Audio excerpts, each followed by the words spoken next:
Welcome back. When I was in high school and in undergrad school, one of my favorite sports was tennis. I enjoyed other sports too, but tennis captivated me the most for some reason. It was really, really enjoyable.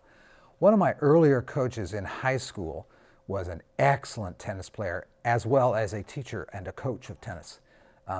You've heard the phrase, those who can do and those who can't teach. Well, that's a funny phrase to me, but it was not at all true of my tennis coach.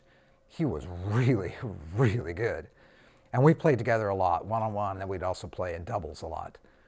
The only time I ever won a match against him was when he was recovering from the flu and playing with an injured thumb on his racket hand. Somehow that began to balance the scales just a little bit, and I relished that small victory. After the match, when I was dripping with sweat and looking a little bit pale, he said, thumping the middle of his racket, "You were in your sweet spot that entire match. Good job." That still lives with me. It was a really cool thing to hear. Of course, I knew what a sweet spot on the racket was, but I hadn't really thought of applying it to the entire game. I was a little bit intrigued by this idea, so I set out to discover my sweet spot and play in it for longer periods of time. Now, fast forward in time, really, really fast, for a long, long period of time, and now decades later, another person said almost the same thing to me recently. It was following a particularly challenging set of meetings with a particularly challenging set of leaders, addressing a particularly challenging set of, challenges. One of the participants approached me with a smile and said off to the side, "I've been watching you over the past several months as we've completed this work together.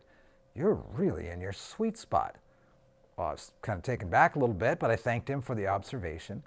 And then on my drive home later that day, I thought more about what he said.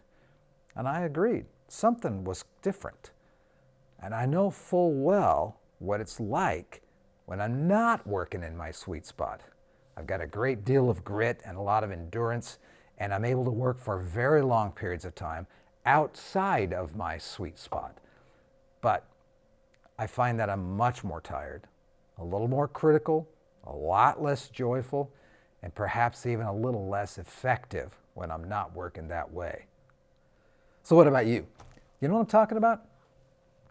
Think with me for just a minute back to when you recall functioning from your sweet spot. What did it feel like while you were working? What did it feel like afterwards? What's it like when you know you need to do something, but it's outside of that sweet spot? Maybe it's not 180 degrees off from that sweet spot, but maybe it's just sweet spot adjacent. What's that like? So maybe right now, maybe you're thinking, I don't know, I don't think I'll watch the rest of this video because I have no idea what this guy's talking about. Maybe you're perplexed a little bit and a little bit cynical. Maybe you want to ask, what is this sweet spot of which you speak? Maybe you think that life is hard and work is hard and leadership is hard and everything is hard and the whole world is hard and just gut it out and then you die. Maybe you think that way.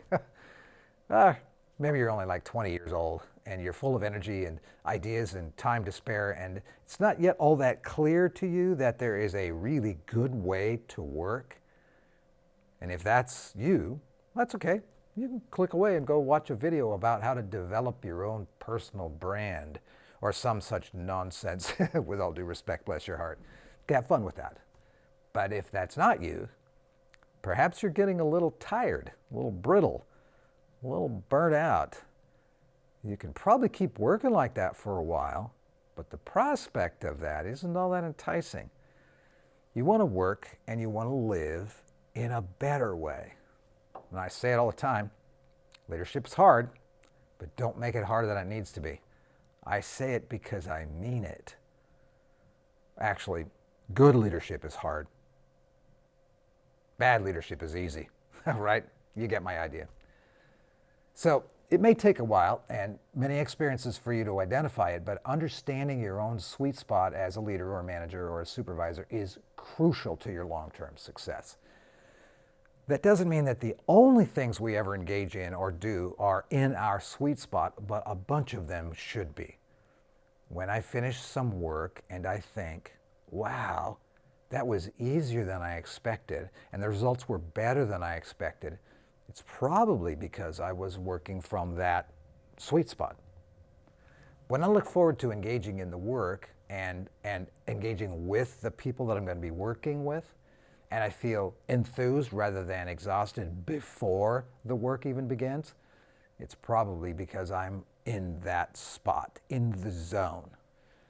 So of course, our sweet spot should expand as time goes by, as years and months go by. It's not static, and when we settle into it, we get to experience what Mihai Csikszentmihalyi, a wonderful philosopher and psychologist, called the state of flow.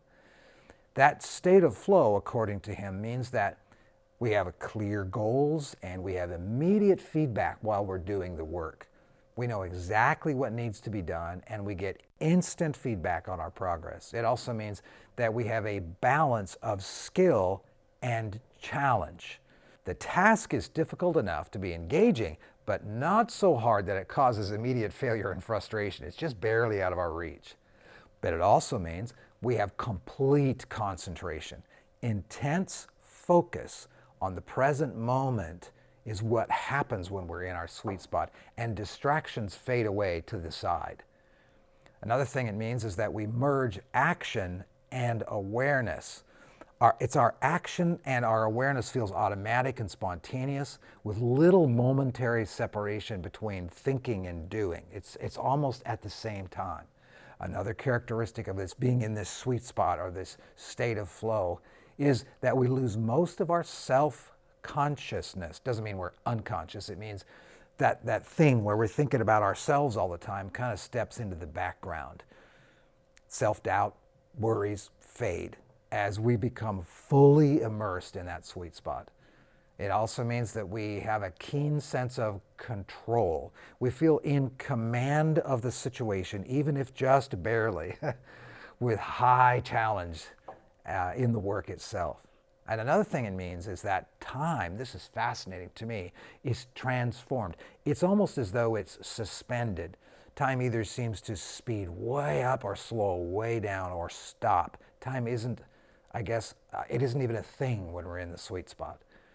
Another characteristic is we have what's called autotelic experience.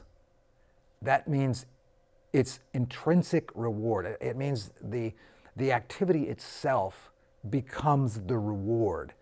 We do the activity for the pure joy of it, not just for some other payoff down the road. So all those things put together, and you and I can be in that state, in that sweet spot, much more than we might think.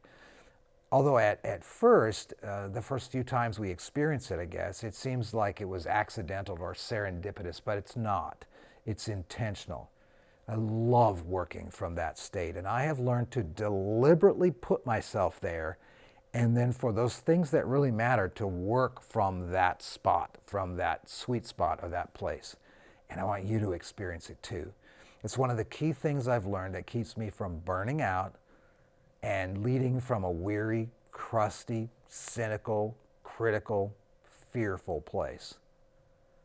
The results inwardly and outwardly are also really rewarding. And I'll use tennis as a metaphor again to share a few pro tips before we're finished. Apply these to your situations. So, how do you get into this spot? Well, don't grip the racket hard all the time. Just grip the racket hard when you need to. Another pro tip is don't bounce around all the time, wearing out the balls of your feet and plowing through all your energy before you need it. Do it just when you need to. Another, don't play the other person's game. Play yours. That's one of the most powerful lessons that I've learned in life. Comparison is a cancer to the soul. I'm not playing that person's game, playing my game.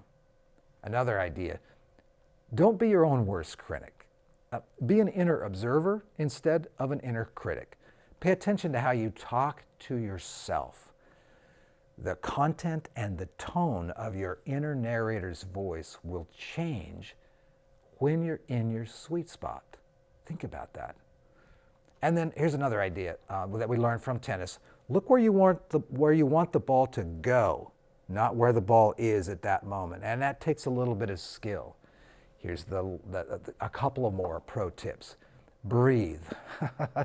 I like to call this resting along the way. Take time in the middle of the work and of the moment to actually relax and breathe and stay in that sweet spot. The next pro tip, don't overanalyze your mistakes, especially in the moment. Watch that mental video, or if there's a real video of it, later when you're less critical. And if you can't get out of that critical rut, watch that later or relive it later with someone who is not as critical of you as you are. Another pro tip, laugh when you make mistakes. And laugh when you make really good shots. Enjoy it. Another, congratulate your opponents when they succeed. Because if it were not for them, there would be no game.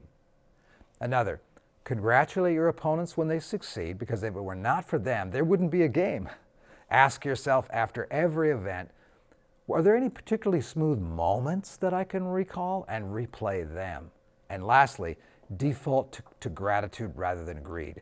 I'm thankful for what I have rather than always wanting more and more and more. This is going to free me up to grow, to achieve more, to be a better leader and friend and partner and an appropriate enterprise leader. So Coach Walker was right.